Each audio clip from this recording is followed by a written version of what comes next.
NCP শাপলা চেয়েছে, এটা নিয়ে আপনারা খুব আলাপ আলোচনা করেন।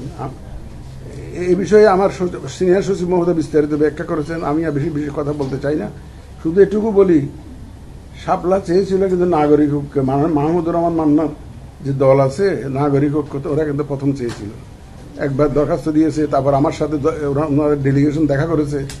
তখন আপনারা কোনো কিছু আলোচনা করেন, আলোচনায় তো আনেনি নাই যে শাপলা নিয়ে যে নাগরিক ঐক্য, এখন এতক্ষণ আলোচনা করতেছে না, আমি বুঝলাম না। নাগরিক ঐক্যের দরখাস্ত তো আমরা ওদেরকে তো আমরা দেইনি, নাগরিক প্রথম তো তারাই চেয়েছে, কিন্তু দেইনি।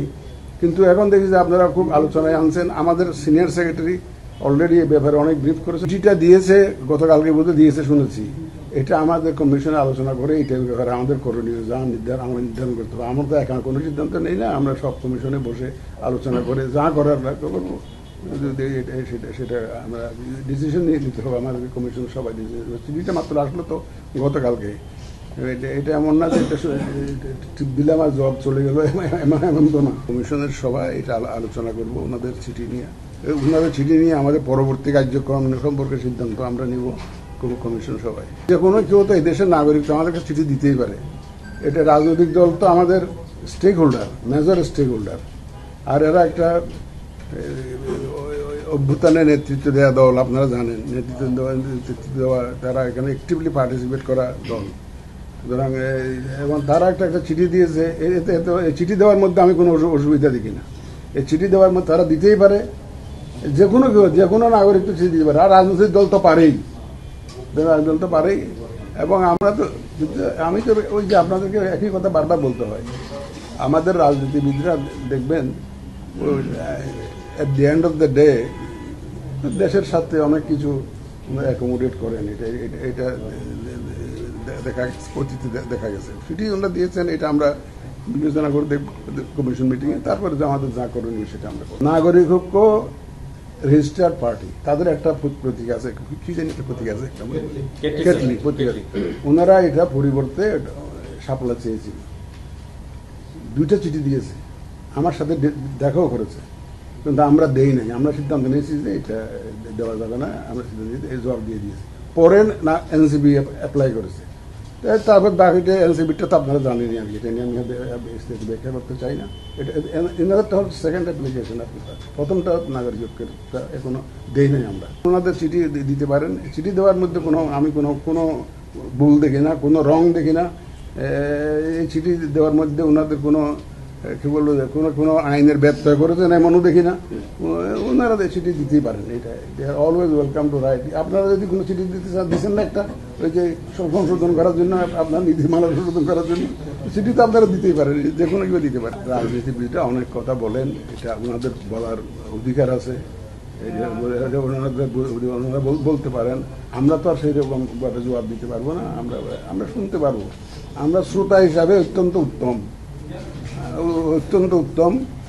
আমরা শুনেই যাব, এবং আমাদের কাছে আমরা যথারীতি আইন মোতাবেক করেই যাব।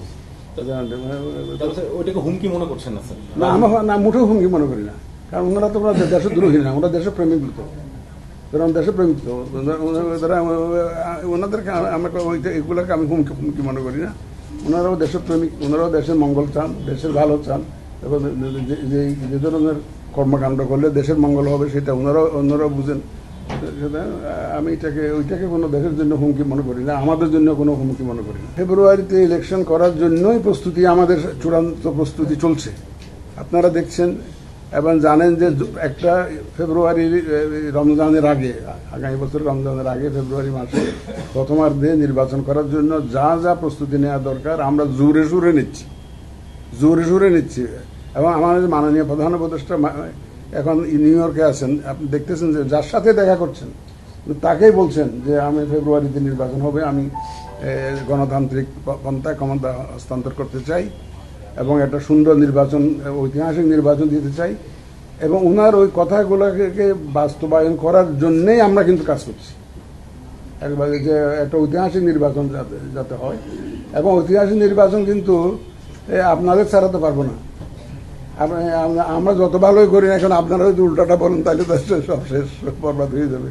আপনাদের সহযোগিতা লাগবে, যে আমাদের আন্তরিকতা নিয়ে আপনারা একটু মানুষকে বুঝাবেন যে আমরা আন্তরিক আছি। আমরা কারো কথাই চলতে চাই না। আমরা বিবেকের তাড়নায় চলি, আইন কানুন মতো চলতে চাই, কনস্টিটিউশন মতো চলতে চাই, এবং একটা সরল সোজা পথে চলতে চাই, কোনো বাঁকা পথে নয়, কাউকে কোনো ফেভার করার জন্য না, এবং নিরপেক্ষভাবে কাজ করতে চাই।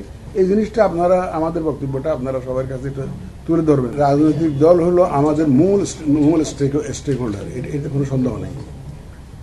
ওনাদের সহযোগিতা ছাড়া যে সুন্দর নির্বাচন করা এটা সম্ভবপর নয়, এটা তো ঠিকই, এটা তো ঠিক।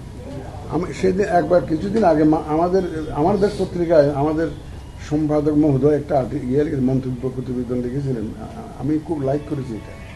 আমি লাইক করেছি যে উনি বলছেন যে সব খেলোয়াড়রা যদি ফাউল করার নিয়তে যদি মাঠে নামে, সব খেলোয়াড়রা যদি ফাউল করার নিয়তে মাঠে নামে, তাহলে রেফারির পক্ষে তো এই ম্যাচ পণ্ড হওয়া থেকে রক্ষা করা সম্ভব না। সুতরাং খেলোয়াড়দের তো ফাউল করার নিয়ত থেকে একটু দূরে থাকতে হবে। যারা খেলবেন তারা যদি ফাউল করার নিয়তে সবাই নামেন মাঠে, তাহলে তো একটা মুশকিল। কিন্তু যাতে ফাউল না করতে পারেন তার যাবতীয় ব্যবস্থা আমরা নিব ইনশাল্লাহ, আমাদের সক্ষমতা অনুযায়ী আমরা ফাউল যাতে না করতে পারেন। এবং আমি বিশ্বাস করি যে আমাদের যারা স্টেক হোল্ডার, যারা খেলবেন ইলেকশনের মাঠে, যারা খেলবেন তারা সব ফাউল করার নিয়তে নামবেন না, তারা একটা সুন্দর নির্বাচনের নিয়তেই নামবেন, এবং তারা একটা ভালো নির্বাচনের নিয়তেই নামবেন, এই বিশ্বাস আমার আছে। কারণ একটা বিশাল একটা বিপ্লবের মধ্য দিয়ে আমরা কিন্তু এই অবস্থায় আছি, একটা ক্রান্তি লগ্নে আছি। ওনারা কেউ জানেন না যে দেশের যে ক্রান্তি লগ্ন যাচ্ছে, এই তো ওনারা জানেন। সুতরাং আমাকে কেউ এ পর্যন্ত বলেন নাই যে আমি ফাউল খেলার নিয়তে ইলেকশনে যাব, যে ইলেকশনে ভোট ডাকাতি করব, সন্ত্রাস করব, এমন কোনো রাজনীতিবিদ বলেন নাই। বলেছে কি আপনাদেরকে? কেউ বলে নাই। তো সুতরাং আমি ধরে নিচ্ছি যে ওনারা একটা সুন্দরভাবে সহযোগিতা করবে।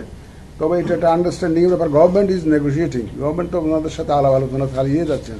আপনারা দেখছেন কনসেনসাস কমিশনের তাদের তো আবার মেয়াদ বাড়িয়ে দিয়েছে, 1 মাস বাড়িয়ে দিয়েছে। এটা কি জন্য? ওনারা একটা সমঝোতায় আসতে চাচ্ছেন,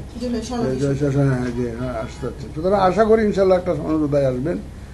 সমঝোতায় না আসলে 4-5 জন নেতা তো দেখি আমেরিকাও গেছেন, দেখি মাননীয় প্রধান উপদেষ্টার সাথে, ওখানেও তো ওনারা আলাপ আলোচনা করার পর একটা সুযোগ পাবেন। আমার কিন্তু আমাদের রাজনীতিবিদদের উপর আস্থা আছে ভাই, এটা আমার সবসময় ছিল, একদম সবসময় ছিল। কারণ আমাদের রাজনীতিবিদরা, আপনারা 91 সালে যখন যে কেয়ারটেকার গভর্নমেন্টের শাহাবুদ্দিন আহমদ রাষ্ট্রীয় শাহাবুদ্দিন যখন ইলেকশন হয়, এর আগে কিন্তু অনেক গুণগান হয়েছে, কিন্তু অনেক আন্দোলন সংগ্রাম হয়েছে রাষ্ট্রপতি এরশাদের বিরুদ্ধে, কিন্তু অনেক গোলমাল হয়েছে। তারপরে সব ঠান্ডা, সাইক্লোনের পরে যখন দেখি সব কিছু বাতাস বন্ধ হয়ে যায়, সব যখন ঠান্ডা হয়ে যায়, সব ঠান্ডা হয়ে যায়। এবং 96-তে কিন্তু যখন ইলেকশন হয়, 96 ইলেকশনে কিন্তু আগেও কিন্তু এই ধরনের কিন্তু গোলমাল হয়েছে, তারপর আবার সব ঠান্ডা হয়ে গেছে। 2008-ও কিন্তু অনেক গোলমাল হয়ে আবার সব ঠান্ডা হয়েছে। এই তো এটা একটা হবে রাজনীতিরা। নাহলে সবাই যদি এক কথা বলে, তাহলে রাজনীতি একটা দল থাকে, বাকশালের মতো একটা দলে থাকতো। এখন বিভিন্ন, যেহেতু মাল্টি পার্টি সিস্টেম, এখন বিভিন্ন অপিনিয়ন থাকবে, এটাই তো স্বাভাবিক। বিভিন্ন নানা মত এবং পথের লোকজন নিয়ে তো রাজনীতির দল থাকবে। কিন্তু আলটিমেটলি দেখবেন যে in the greater national interest একটা জায়গায় ওনাদেরকে আসতে হবে, ওনারা আসবেন। কোনো রাজনীতিবিদ এখনো ফাউল খেলার নিয়তে নামবেন এমন কথা বলেন নাই। এমন ওনাদের কর্মকাণ্ডের মাধ্যমেও এমন বোঝা যাচ্ছে না যে ওনারা সঠিকভাবেই পার্টিসিপেট করতে চান, সুন্দরভাবেই খেলতে চান মাঠে। ওনারা যেটা চাচ্ছেন যে একটা লেভেল প্লেয়িং ফিল্ড যাতে হয়, সবাই যাতে সুন্দরভাবে খেলতে পারে, সেই ব্যবস্থাটা করে দেওয়া, সেটা আমরা ইনশাল্লাহ করে দেবো। এবং সর্বশক্তি নিয়োগ করব। আপনারা আজকে দেখেছেন বোধহয়, আমাদের মাননীয় স্বরাষ্ট্র উপদেষ্টা বলেছেন 1 লক্ষ আর্মি মাঠে থাকবে। আপনারা তো দেখছেন আর্মিকে আমরা ল এনফোর্সমেন্ট এজেন্সিতে ইনক্লুড করার জন্য প্রস্তাব দিয়েছি। তাহলে তো ওনারা they will be on duty full time. সুতরাং আমি কিন্তু খুব কনফিডেন্ট, আমি মুখের কথা না, আমি কিন্তু খুব কনফিডেন্ট ইনশাল্লাহ। যে ভয় আপনারা পাচ্ছেন সেই ভয় করার কোনো কারণ নেই। পিআরটা তো আরপিইউ তো নাই, আমার সামনে তো আরপিইউ, আমি তো আমাকে যদি আরপিওটা বদলাইয়া যদি এটা অন্য একটা আর দিয়ে দেয় তাহলে এটা আর আইন না বদলাইলে তো পারি না আমি। আমার সামনে তো আরপিও আছে, আরপিওটা তো যে আপনারা জানেন কিভাবে ভোট কালেক্ট করতে হয়, আমাকে তো আরপিও নিয়ে আগাতে হবে। সেটা তো আইন বদলাইতে হবে, ওই যে আরপিও বদলাইতে হবে না। আর এখানে আরপিওতে তো সিস্টেম আছে ভিন্ন, সংবিধানও চেঞ্জ করে ফেলতে হবে। সেটা তো সংবিধান করতে হবে, আরপিও বদলাইতে হবে। আবার সংবিধান বদলাইতে হলে তো আমার বিরুদ্ধে কথাবার্তা বলে যে উনি তো পিআরের বিরুদ্ধে দাঁড়াইছে।